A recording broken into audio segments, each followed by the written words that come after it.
જ્યાં સુધી તંત્રને જગાડીએ નહીં, જ્યાં સુધી તંત્રને એમના દીદાર ના કરાવે, એટલે કે અરીસાની સામે એમને ચહેરા કે એમનું કામ ના બતાવીએ, ત્યાં સુધી લોકો માને એવા જ નથી કે અમે આવું કામ કર્યું, અમે આવું કામ કરી રહ્યા છે.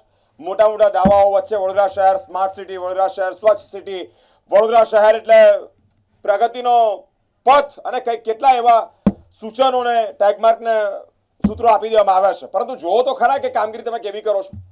રોડ રસ્તાની કામગીરી ખખડધજ, ડ્રેનેજ ખાબકે લખે છે જગ્યા પર ઢંકણ જ ના હોય, ડાંકણ જ ના હોય ડ્રેનેજના. પીવાનું ચોખ્ખું પાણી, અરે ચોખ્ખા પાણીની વાત તો છોડો, કેમિકલ યુક્ત પાણીનો વિડીયો સામે આવ્યો છે. સાંજના હાતિકાના તુલસીવાડી વિસ્તાર અને ત્યાંના સ્થાનિકોએ એક વિડીયો મારી સાથે શેર કર્યો છે.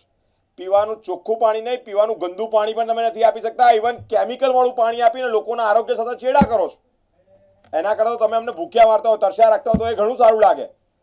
આ કેમિકલ વાળું પાણી લોકો પીવે અને આ પીવાના પાણી એ લોકોના મોત થાય તો મેં તો બધા જ અધિકારીઓ પર, આ નેતાઓ પર કેસ કરું કે તમે જ હત્યા કરાવડાવી છે.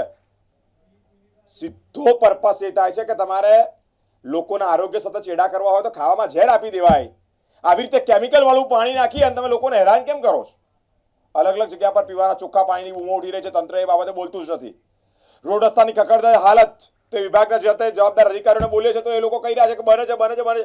એક કામ કરો, 2047 વિકસિત ભારતનું સ્વપ્ન સાકાર થાય ત્યારે રોડ રસ્તા નાના તમે મોટા કરજો. કેટલા પ્રશ્નો છે.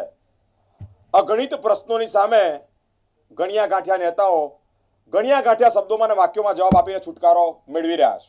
જો કેમિકલ વાળું એટલે કે કેમિકલ યુક્ત પાણી આજે વડોદરા શહેરના સ્માર્ટ સિટીના અને સ્વચ્છ શહેરના લોકોને આવી પણ નોબત આવી રહી છે કે પીવાના ચોખ્ખા પાણીમાં કેમિકલની ભેળસેળ હોય તેવા આક્ષેપ સ્થાનિકો દ્વારા છે.